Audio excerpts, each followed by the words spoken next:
आज हम लोग एक नया ब्लॉग बनाने वाले हैं और आप लोगों को दिखाते हैं हम लोग कहाँ जा रहे हैं। वैसे तो मैं बहुत अच्छे से रेडी हो गई हूँ।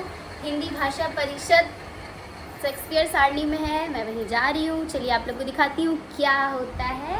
बाय, आइए आपको दिखाते हैं। हम लोग उबेर आ चुका है, हम लोग वहाँ पे बैठ चुके हैं। हम लोग रास्ते में ऑन द वे। अब वहाँ पे पहुँचते हैं और वहाँ पे देखते हैं मुंशी प्रेमचंद्र जी के जन्मदिन के उपलक्ष्य में जो हो रहा है वहाँ पे कैसे समारोह चल रहा है। फिर देखते हैं, सहभागिता भी मेरा भी होना ज़रूरी है। चलते हैं। झिंगे बारिश बरसाते ले आया।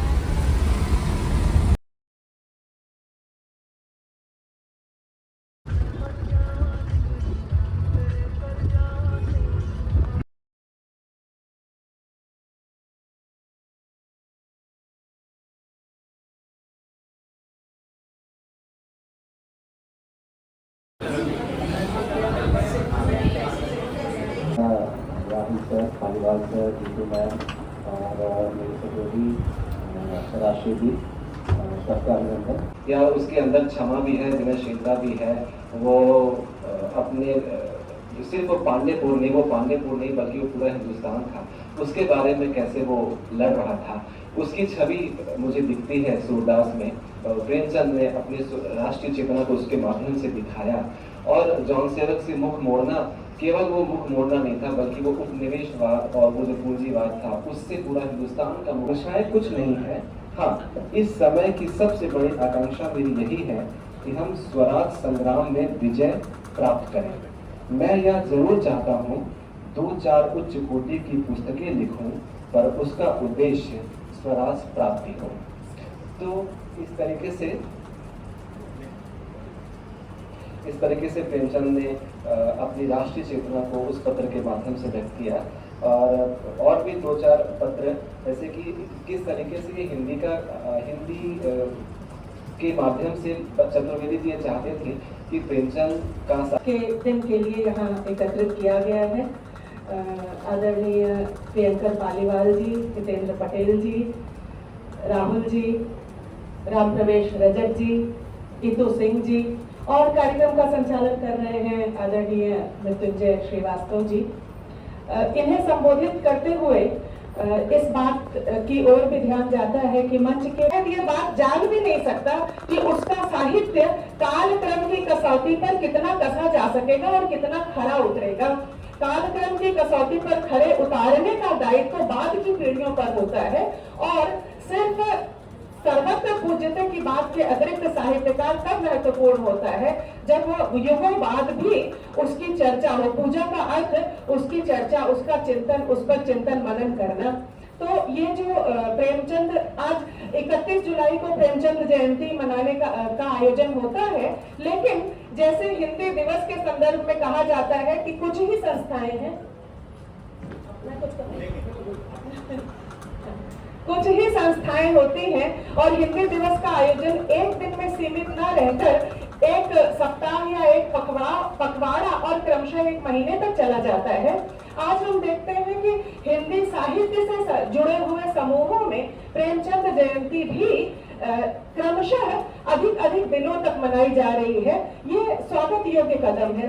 प्रेमचंद के जन्म के 144 साल बाद और प्रेमचंद के लेखन के लगभग 1903 के आसपास से उनका छप रहा था कि 120-25 वर्ष बाद प्रेमचंद में आज के विश्व को खोजना कितना ठीक है, कितना प्रेमचंद के साथ न्याय है और कितना आज के समय के साथ न्याय है। ऐसा नहीं होता, डोंट क्रिएट अ सीन।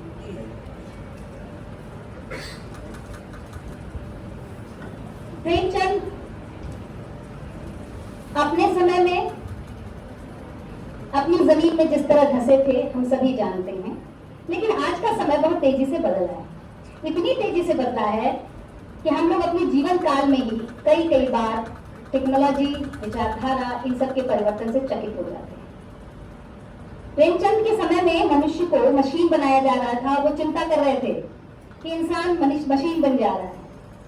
हमारे समय में मशीनों को इंसान जैसा सोचने के लिए कहा जा रहा है और ये उम्मीद की जा रही है कि आने वाले समय में कुछ तो अभी ही आप पा रहे हैं कि मशीन कहानियां लिख रहे हैं, मशीन आपकी समस्याओं को सुलझा रहे हैं और ये उम्मीद है वैज्ञानिकों की कि मशीन सोचना और इमोशनल फीलिंग्स को समझना भी शुरू कर चुके हैं और आपकी आवाज को सुनकर वो आपके इमोशनल स्टेटस को भी डिफाइन करने लगेंगे। तो ये बहुत बड़ा गैप है उन दोनों के बीच का। तो 2024 के विश्व में प्रेमचंद को तलाशने पर ये तो जरूर लगता है कि शायद प्रेमचंद पीछे छूट जाएंगे। फिर भी आज के समय और आज के काल की कुछ चीजें ऐसी हैं जो हर युग में रही हैं। देखिए, मैं आपके सामने अपने बात की शुरुआत करते वक्त एक कोटेशन पढ़ूंगी, आप कुछ एक शब्द में छोड़ दूंगी ताकि भ्रम बना रहे। बाद में मैं स्पष्ट करूंगी कि ये पंक्ति कहां से ली गई है। वर्तमान युग की, आप 2024 को ध्यान में रखिएगा, वर्तमान युग की वैज्ञानिक लड़ाई समर क्षेत्र में ही आदमियों को मक्खी की तरह मारकर संतुष्ट नहीं होती है। राष्ट्र पर हवाई जहाज के गोले बरसाने में भी उसे संकोच नहीं है। कुछ परवाह नहीं मासूम बच्चों और अबला स्त्रियों पर गोले गिरें, उस राष्ट्र का सफाया कर दो जिसके योद्धा मैदान में आते हैं। कितनी पैशाचिक मनोवृत्ति है। मजा यह है कि सभी देश के युद्ध नेता इसकी भयंकरता और अमानुषिकता को स्वीकार करते हैं, पर कोई इसे रोक नहीं सकता। यूएनओ भी कहती है चिंताजनक है, कोई इसे रोक नहीं सकता। मगर यह नई सभ्यता का युग है। पराधीन राष्ट्रों के साथ किसी नीति का व्यवहार करने की जरूरत नहीं। अगर वे दुराग्रह करते हैं और साथ अपने प्रभु के तलवे नहीं सहलाते तो उनके साथ इसका मजा उनको इसका मजा चखना पड़ेगा। ये आज 2024 की कही गई बात नहीं है, बल्कि 26 अक्टूबर 1932 में प्रेमचंद लिख रहे हैं। आपको लगेगा कि आज की सच्चाई को वहां आप देख सकते हैं। तो जब सत्य का रुख बदल नहीं रहा है तो सत्य को लिखने वाले उस लेखक की प्रासंगिकता कैसे बनी हुई है ये हम समझ सकते हैं। बहुत से विषयों पर प्रेमचंद आउटडेटेड भी हैं। हमने एक सेमिनार में स्त्रियों पर बात की थी और प्रेमचंद की खूब खिंचाई भी की थी, क्योंकि कई मुद्दों पर प्रेमचंद जो है आज के विश्व की स्त्रियों के मानसिकता को समझने में संभवतः पीछे रह जाते हैं। बहुत सारी चीजें हैं जो अपने समय से आगे सोच रहे थे, लेकिन 125 साल बहुत होता है और समय बहुत तेजी से बदल रहा है। ये प्रेमचंद अपने समय में भी कह रहे थे कि समय जो है और ये युग जो है हवा के वेग की तरह बदल रहा है, लेकिन अब शायद और भी तेजी से चीजें बदल रही हैं। प्रेमचंद ने सिर्फ कहानियां नहीं लिखी, बल्कि पत्रों की बात हमने की। मैं यहाँ जहां से मैंने आपको कोट किया वो पत्रकारिता के क्षेत्र से आई हुई पंक्तियां हैं। प्रेमचंद के वैश्विक दृष्टि को अगर आपको देखना हो तो बड़े महीन रूप से उनकी कथाओं में भी मिलेगा, उनके उपन्यासों में भी मिलेगा, लेकिन बड़े स्पष्ट तौर पर उनके पत्रों में मिलेगा। प्रेमचंद को एक ललक थी कि भारत के पाठकों को दुनिया के साहित्य से परिचित कराया जाए और इसके लिए वो प्रयास करते हैं। वो जमाना में लिखते हैं और रामायण और महाभारत की कथा भी लिखते हैं ताकि उर्दू के पाठक उसे जान सकें। बिहारी पर लिखते हैं, केशवदास पर लिखते हैं। वो कोशिश करते हैं कि हिंदी उर्दू के बीच जो बड़े लेखक हैं उनको जाने। आज भी चूंकि मैं जहाँ पढ़ाती हूँ उर्दू भी है, बहुत सारे बच्चे हिंदी के बड़े लेखकों को नहीं जानते और हिंदी वाले उर्दू के बड़े लेखकों को नहीं जानते। लेकिन प्रेमचंद की कोशिश ये थी कि दुनिया के जितने बड़े लेखक हों उनको वो पढ़ा करते थे। उनका ज्ञान का दायरा क्या था हम सभी जानते हैं, लेकिन वो चाहते थे सिर्फ मुझ तक नहीं बल्कि लोगों तक पहुंचे, और इसके लिए उन्होंने ट्रांसलेशन, अनुवाद का काम भी किया। उस अनुवाद में हम देखते हैं कि टॉल्स्टॉय की रचनाओं का हो या प्रेमचंद ने कोशिश की है कि रशियन रचनाओं का, अंग्रेजी की रचनाओं का हिंदी में अनुवाद करते हैं। और कई लोगों ने उनसे ये कहा कि इस अनुवाद को आप भारतीय प्रसंग में कीजिए, तो उन्होंने इससे अपना कहते विरोध क्या कहा, नहीं, वो जिस संस्कृति से आती हैं वही पात्र हों, भावानुवाद की जगह वो अनुवाद की बात करते हैं ताकि हमारे पाठक जो हैं, हमारे देश के लोग उस देश की संस्कृति से परिचित हो सकें, क्योंकि अगर आप सब कुछ एकदम आप इंडियनाइज कर दोगे, भारतीयकरण कर दोगे, तो वहाँ की संस्कृति वहाँ छूट जाएगी।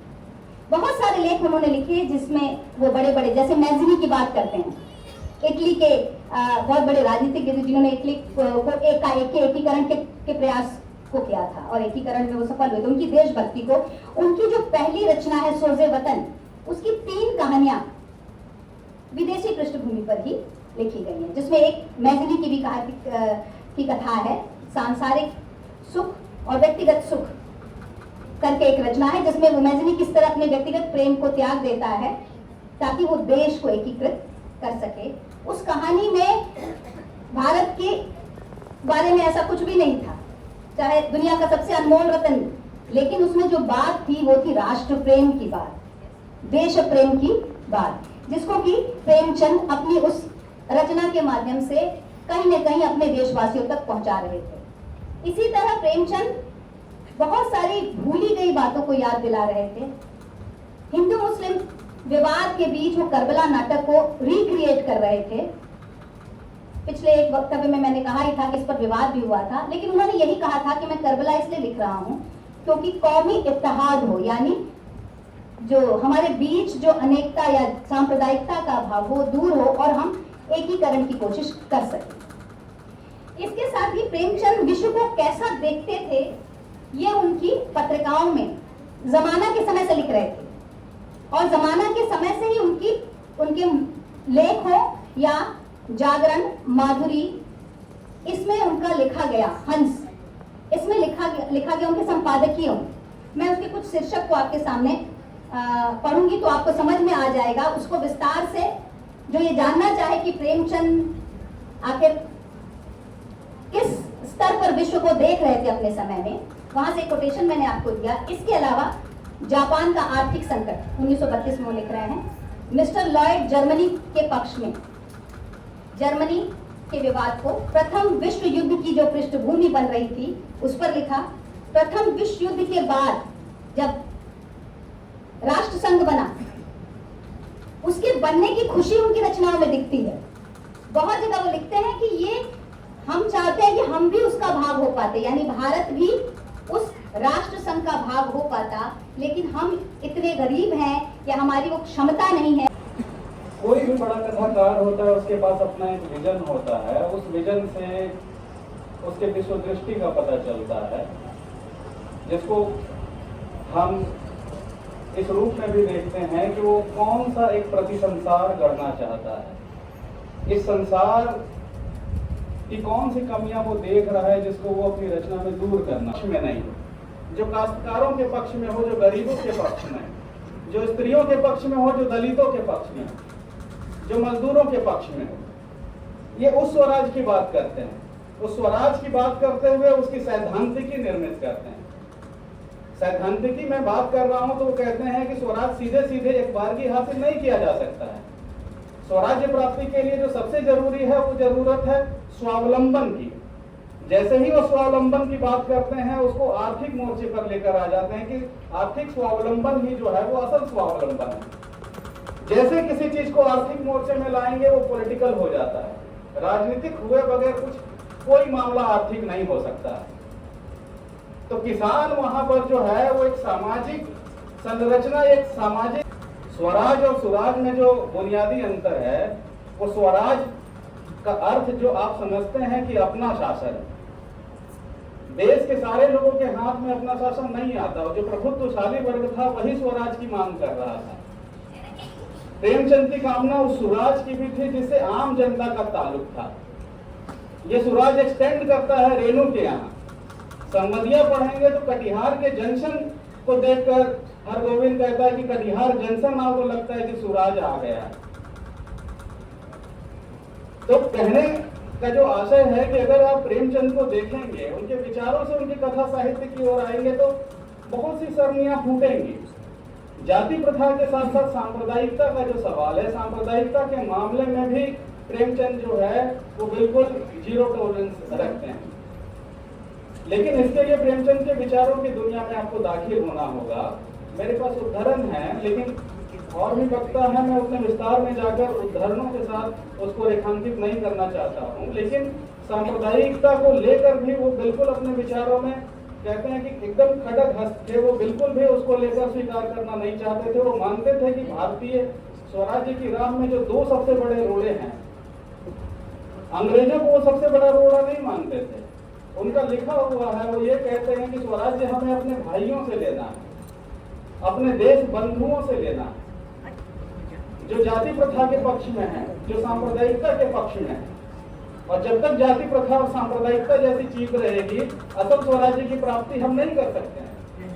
राम प्रवेश जी जिस पत्र का उल्लेख कर रहे थे, 1930 में उन्होंने बनारसी दास चतुर्वेदी को वो पत्र लिखा था, जिसमें वो कहते हैं कि बहुत ज्यादा नहीं चाहता हूँ, मेरे जीवन की बस इतनी ही महत्वाकांक्षा है कि 2-4 किताबें लिख जाऊं और वो किताबें भी जो है स्वराज्य प्राप्ति में सहायक हों।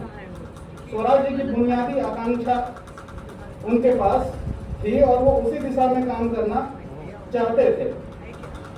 इन सब तत्वों के आलोक में अगर आप देखेंगे तो पाएंगे कि प्रेमचंद जो है उनका जो भी विचार था वो जितना प्रासंगिक अपने समय में था, उतना प्रासंगिक हमारे समय में भी था।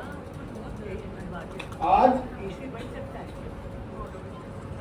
जो एक बात हमारी बिरादरी के खिलाफ भी जाती है, मैं उसी से अपनी बात समाप्त करता हूँ। प्रेमचंद महाविद्यालय या विश्वविद्यालयों की संरचना से भी जो है उसका जो आकलन उनका था वो बहुत आश्वस्तिदायक नहीं था। उन्होंने लिखा है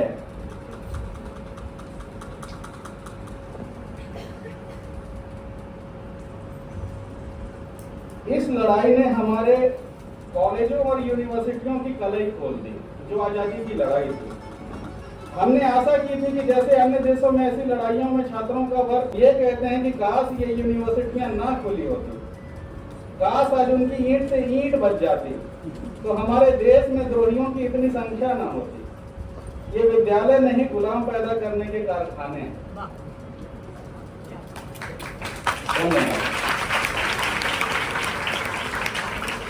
पास प्रेमचंद से बेहतर कोई भाषा शिक्षक उपलब्ध नहीं है। प्रेमचंद हमारे सबसे महत्वपूर्ण भाषा शिक्षक थे, हैं और संभवतः रहेंगे।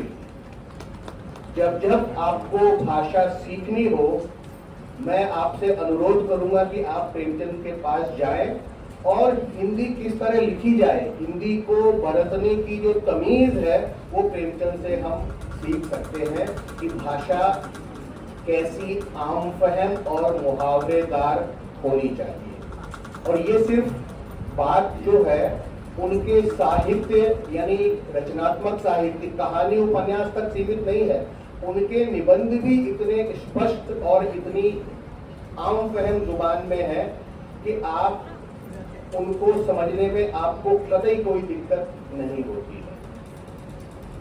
अब भाषा की जब हम बात करें तो निश्चित रूप से हम सब अपनी अपनी मातृभाषाओं की बात करेंगे। हिंदी हमारी मातृभाषा है और टकराव है, उसको देखते हुए जैनर हमारे पास एक प्रिस्क्रिप्शन लेकर के आते हैं। और मैं चाहता हूँ कि पत्रिकाओं में वो जो डिबेट हुई है और वो जो बातचीत हुई है, जिसमें कि लोहिया जी ने भविष्यवाणी की थी, और लोहिया की भविष्यवाणी जो है वो अद्भुत रूप से आपको चकित करने वाली लगेगी, जिसमें वो कहते हैं कि हमको लगता है कि हमारे देश में व्यापारिक गुलामी के आने का खतरा पैदा हुआ है।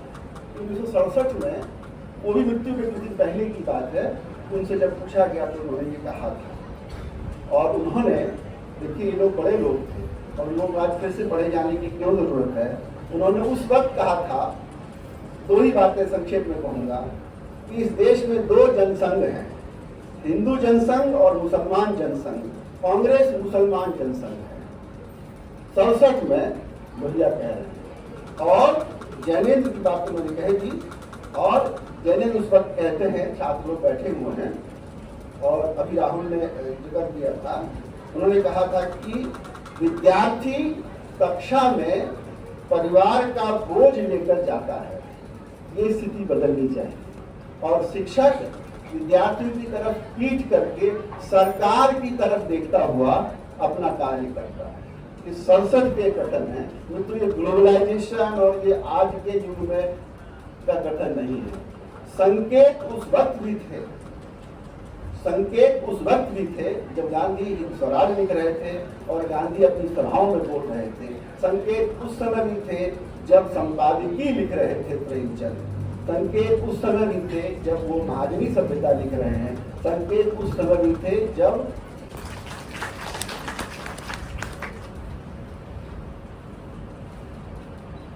आप सब नौजवान हैं, विद्यार्थी हैं, बच्चे हैं। प्रेमचंद के कथा साहित्य का एक बड़ा हिस्सा बच्चों पर है, आप जानते हैं।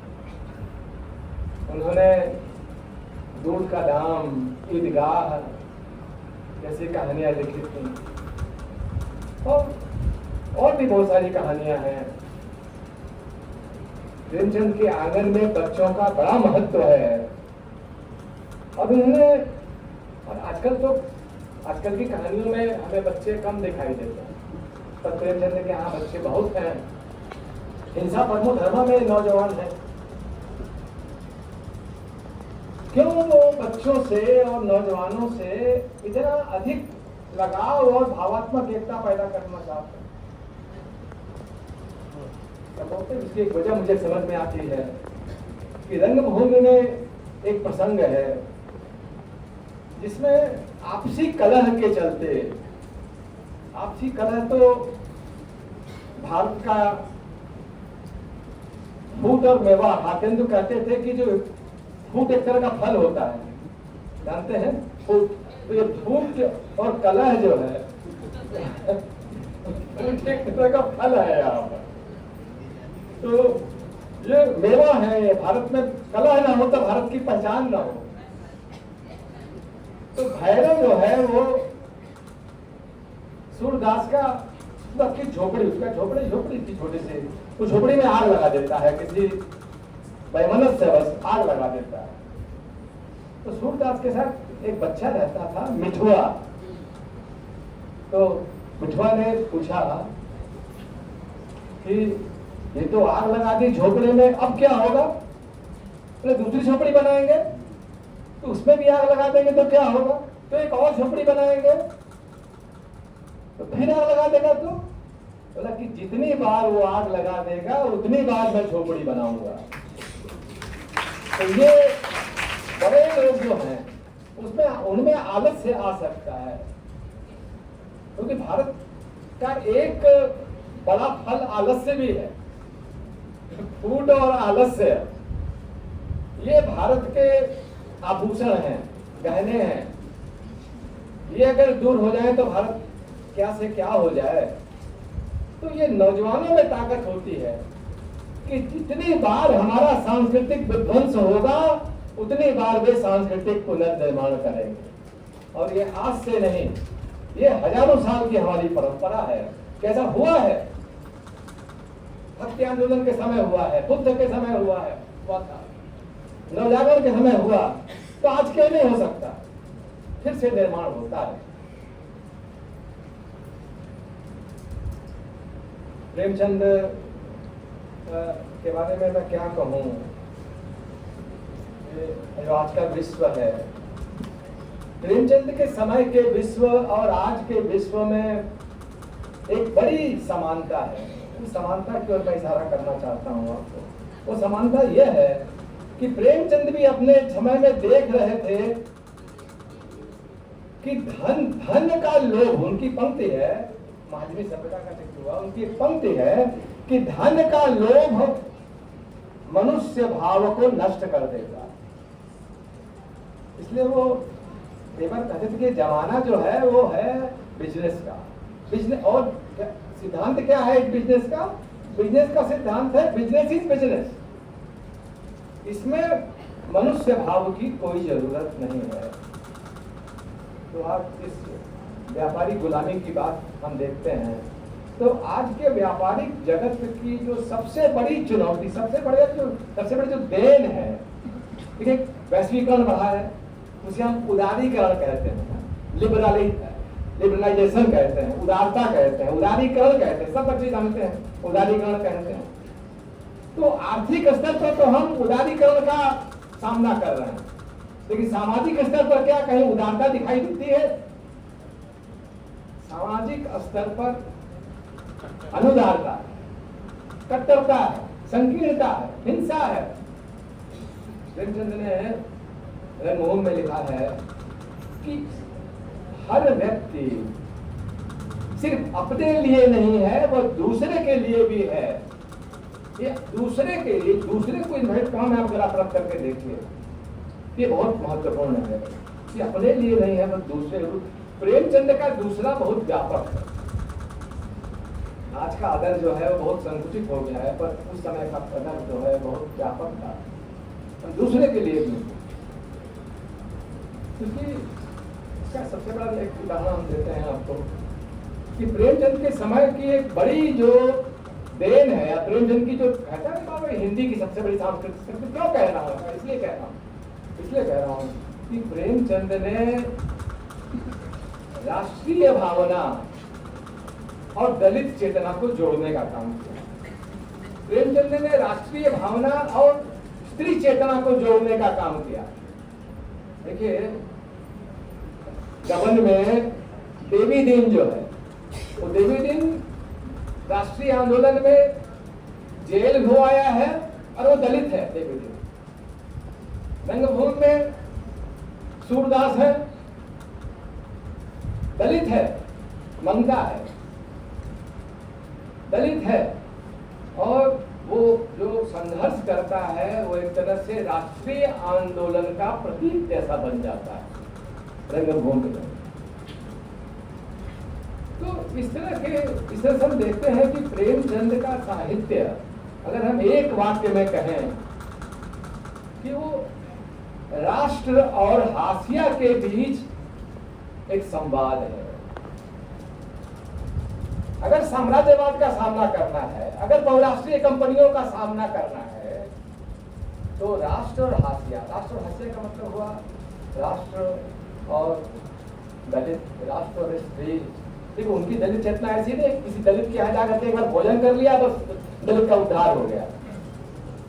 पहले ये जो मुक्ति की धारणा थी उसके केंद्र तो सर्टिफिकेट मिल चुका है और अब हम लोग यहाँ से जा रहे हैं। अब देखते क्या करते हैं। हम छोटू पैदल जा रहे हैं कुछ दूर तक, पता नहीं कहाँ पहुँचेंगे, देख लेते हैं।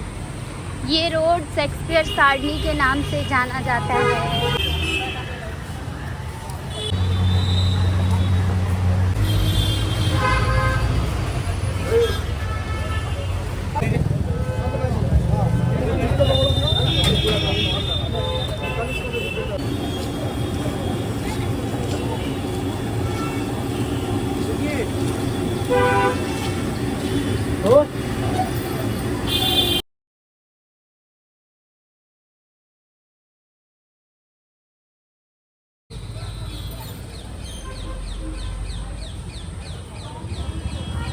लोग मैदान मेट्रो के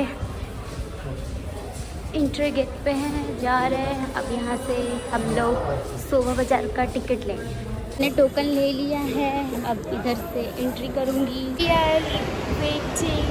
मेट्रो, हम लोग मेट्रो में आ गए हैं। मेट्रो में बहुत भीड़ है। हम लोग शोभा बाजार आ चुके हैं, तो अब देखते हैं क्या करते हैं हम लोग।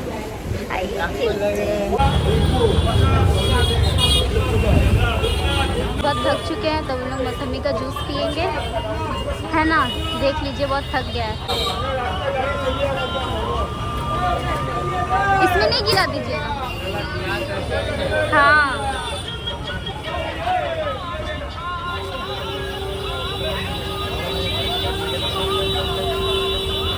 लोग ऑटो में बैठ गए हैं, अब उल्टा डांगा निकलेंगे। आप बोलिएगा तो हम आपको। तो अब हम लोग का ब्लॉग यहीं पे समाप्त होता है। अब हम लोग अपने घर आ गए हैं। Okay bye. अब मिलेंगे हम लोग अपने नेक्स्ट ब्लॉग में। तब तक के लिए आप लोग स्वस्थ रहिए, स्वच्छ रहिए और हैप्पी रहिए।